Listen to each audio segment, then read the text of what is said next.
welcome to the latest episode of Gallifrey Pirate Radio, where we are continuing our retrospect of the Doctors. This time we are talking about the 8th Doctor, Paul McGann, the American Doctor. But before we get any further into our exploration of this Doctor, I am your host, Davey Beauchamp, and I'm joined by... Angela Pritchett. And Drew Meyer. It's good to have you guys back. It's been a while since we filmed together. It's been about 2 months for you, Drew. It's been about a month and a half for you. Our last time was the John Ainsworth interview, which actually, the reason why I bring that up is because we will be talking about a little bit of Big Finish here with the 8th Doctor. But the 8th Doctor, the American Doctor, before I really run down the stats, he had one episode, or not even an episode, a TV movie, not even British, American, and that's about it. I actually, I really adore the McGann Doctor, the 8th Doctor. Let's go over, how you feel about this Doctor in general, and then we'll get into some more specifics about the aspects of the character. So, what did you guys think of the 8th Doctor?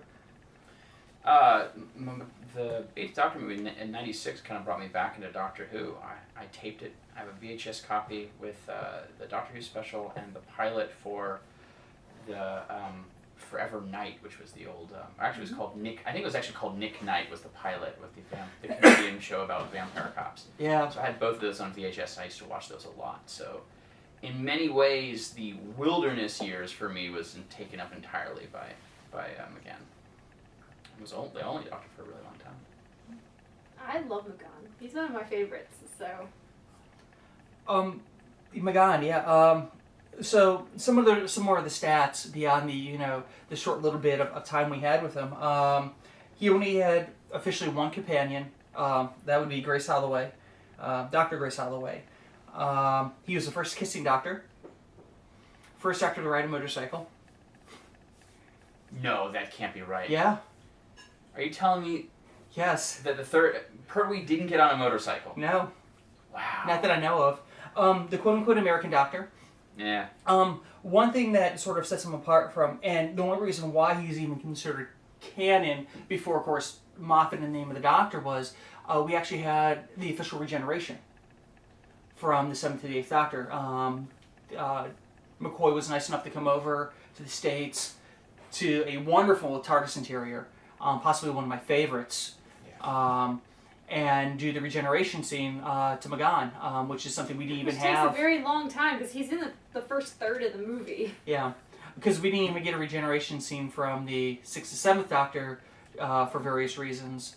But yeah, no, it was great that they were able to bring and bridge. I don't think the movie would have done as well if we didn't get that bridging of the gap, from the... That's just my personal opinion, from the British to the American with that regeneration. And that's pretty much it. I mean, we get a master of Eric Roberts in this. Lots of people hate him. Very few like him. I think he's fine in the part, and I think the coolest fact about that is that he was the only one that was a fan of Doctor Who. So what are your feelings about just the TV special in general, past having warm and fond memories of it? It has such a 90s feel to it. Oh my gosh. It does, yeah, very early 90s. Having watched it a lot without knowing the history of the show, as well as I do now, I really enjoyed it. Having gone back and seen it once they released it on DVD, I think it was maybe a little too show history heavy. Do you think so? People that wouldn't know, yeah, I kind of agree with that. Well, I think they tried to appeal to longtime fans by adding a ton of information. The problem is the information is fairly jumbled and mixed up and is almost nonsensical in many ways. But that being said, I mean, it's still I still think it's a very entertaining special, and there's certainly classic episodes of Doctor Who I like less. So yeah. I enjoy it too. I mean, like, I liked Grace as a companion too, so I would have loved if it actually kept going, because McGann was so funny. It's like the whole scene in the whole scene when they're walking, and he's like, "My feet," and he runs off, and it was just hilarious. Like, he would have made a great on-screen Doctor, I think. Yeah, I mean, and speaking of that, we only have this one episode, one filmed episode with him, but he was definitely long-lived and explored in the novels, in the audio dramas, and in the comics. And he had some very famous companions come out of these mediums. Some that have become very, very well loved. In the novels, we have Bernice Summerfield, who actually went on to star in her own series of novels. Yeah, The New Adventures. The New Adventures. In the comics, we had Izzy Sinclair, who is considered the first gay companion. We have Grace as well, and 3 of the comic stories. Yeah. And then in The Big Finish, which I think is where he really shines, because we actually get McGann doing the Doctor. We have Charlotte Pollard, or Charlie. We have Lucy Miller. And then we have Molly O'Sullivan, which is in the latest series of his stuff in Dark Eyes. And then we also have one famous person, which I think was used brilliantly, Mary Shelley. So yeah, even though he only had one TV special, I mean, he spawned so much in the way of adventures. And here, let me get Pooter off of Drew here. And you guys talk. Sorry. You guys have listened to some of the dramas. Talk about the dramas while I take care of this cat. I only listened to the first 3.5 seasons of it, so Lucy Miller's the only companion I've heard, but I absolutely adore those radio dramas. They're really, really fun. And even Dark Eyes is really amazing too. It's funny, I haven't finished season... I guess I haven't finished the last couple episodes of season 3, and I haven't finished... Is Dark Eyes season 4 or season 5? Season 4. Yeah. Season 4. So I'm only gotten to... Oh, well, you have these on hand. Look at that. So I'm still... Viewing audience gets a wonderful view for that one. Yes. Something. Oh, because I didn't finish season 3, I haven't moved on to Dark Eyes, so I actually haven't watched No, Dark Eyes is season 5.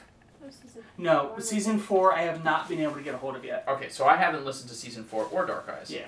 So I probably won't listen to Dark Eyes until I actually get to finish season 4, because as far as the radio dramas are concerned, I do want to listen to those in order. And honestly, I really want to hear season 4 because something happens. I hope so. No. I mean, no. Stuff. Really boring. No. Something. Drama stuff.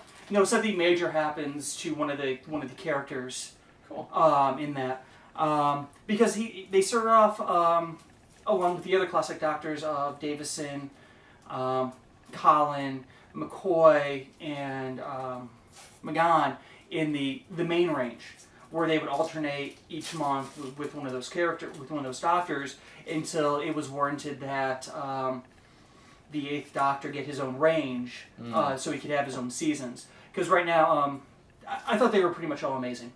What I've listened to so far of the 8th Doctor, but I'm really looking forward to the sequel to Dark Eyes 2, but they haven't set any sort of release date or any information about that.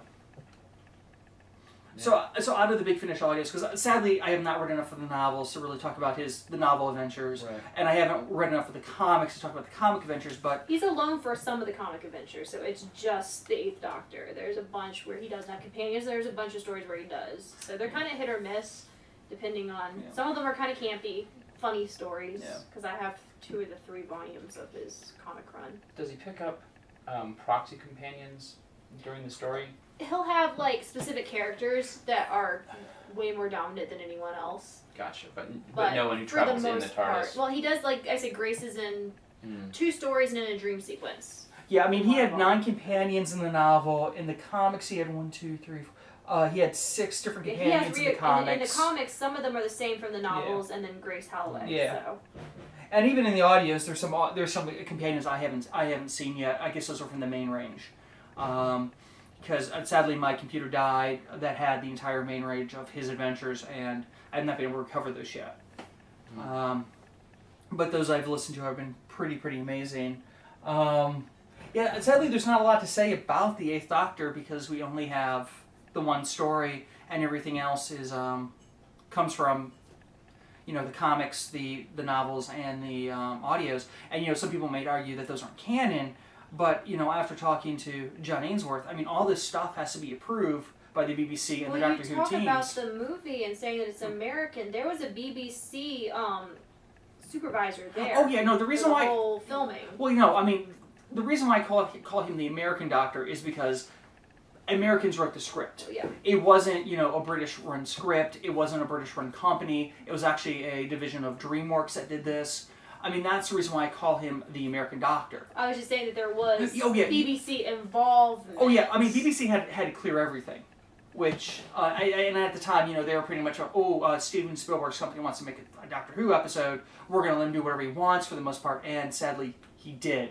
Or they did. I mean, because it is sad because of this, we didn't get Dark Dimensions, which was what the BBC was going to do, special-wise, where basically it was going to be the Fourth Doctor never regenerated, and he continued on, and it was them trying to set it right, because he runs into Ace, and things start falling to pieces or something, and they have to put everything right.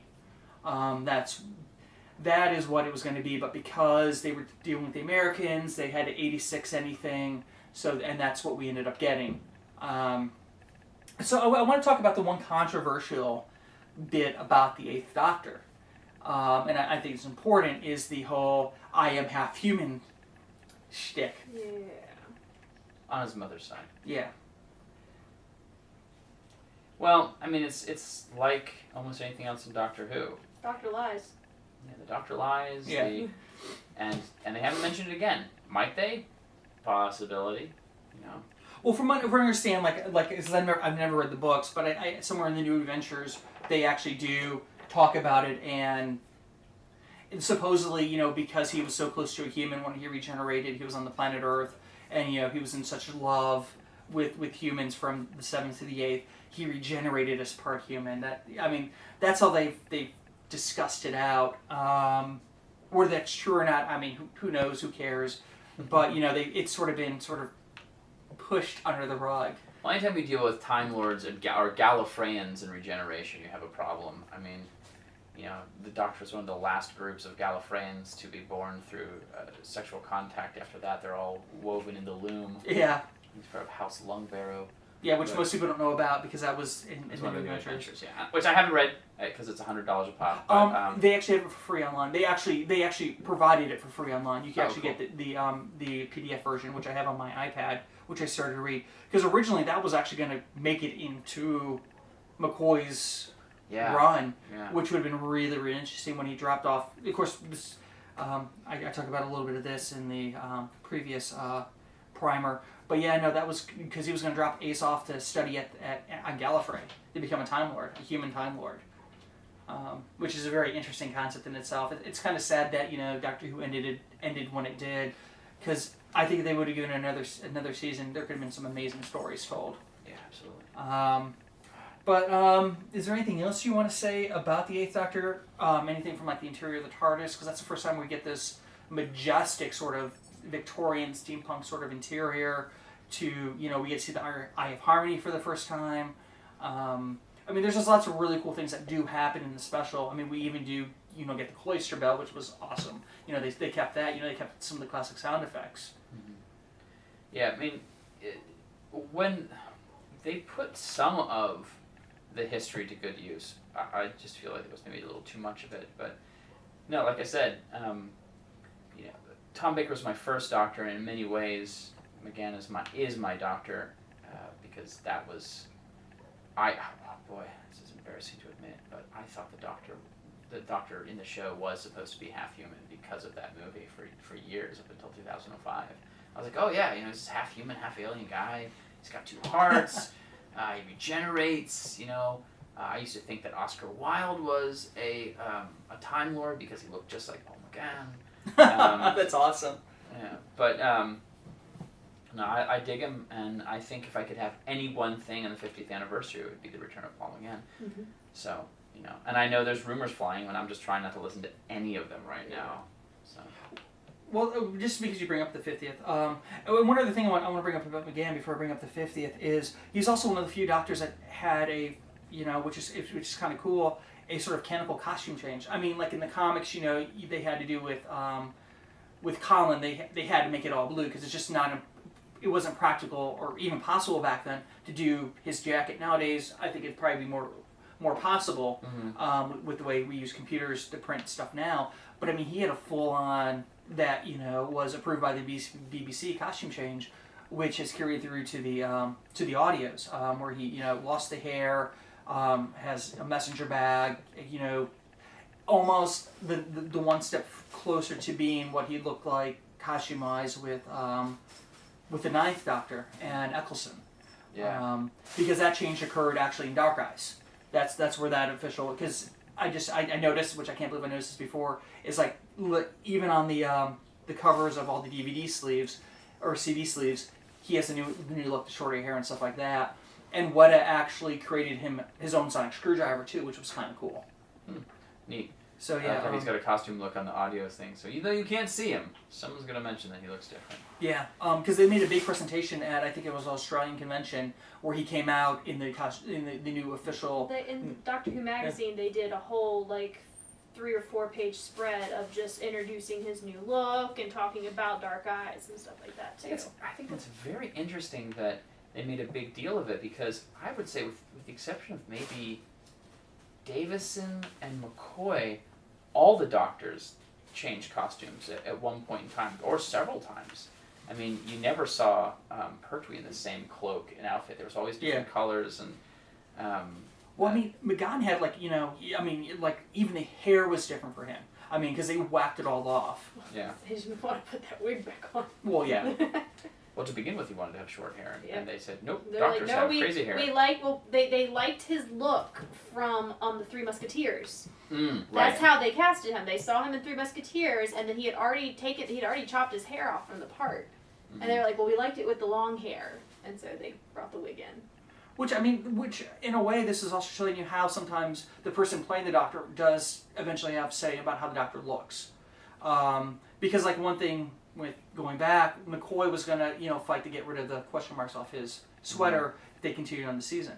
But now that we are talking just a tad bit about the 50th, one interesting thing that we just found out, and this is confirmed, is that they're going to simulcast the thing. The first time anybody's simulcast an episode of television. So I mean, some people will begin at 2:30 in the morning. Some people at, you know, midnight. Some, you know, it's going to be very interesting to see this pulled off. I think it's really cool. I think it's a very smart move on the BBC's part, because they know that people are going to go. We're just going to go download it anyway and watch it, and they at least should get the revenue from that. So yeah, good for them. Yeah, no, and of course, like I'd been saying before, I thought that next season would be all about the Doctors, even more so than this last season. You know, paying homage to the 50th anniversary. And there's a rumor floating around that we might see McGann, not in the 50th episode. Proper, I think that's going to be for New Who. But yeah, there's rumors right now floating around that McGann is coming back. So trust me, come DragonCon, I will be pestering Davison, McCoy, and everybody else there associated with Doctor Who if they know anything else. So is there anything else you want to say about this this Doctor? I like him. I like him a lot. I gotta say he's probably my second favorite. I would love to sit down with McGann and just talk to him about it, because I mean he comes at Doctor Who differently than any of the other Doctors, because he only had one episode. Yet, you know, those that have given it a chance in like the audios, the comics, and in the novels and audios, I mean they've just grown to love him as the Doctor. I think he's considered the second longest running Doctor after McCoy. Yeah. So yeah, so I guess that's it for this episode. Sort of a short little primer, because there's not a lot to talk about. But yeah, definitely check out, you know, his supplemental materials, even if you did not like the TV movie. I still think it's a fun thing. But yeah, check out the other stuff. Don't judge him based solely on that one video appearance. So this is GPR signing off until next time. Peace.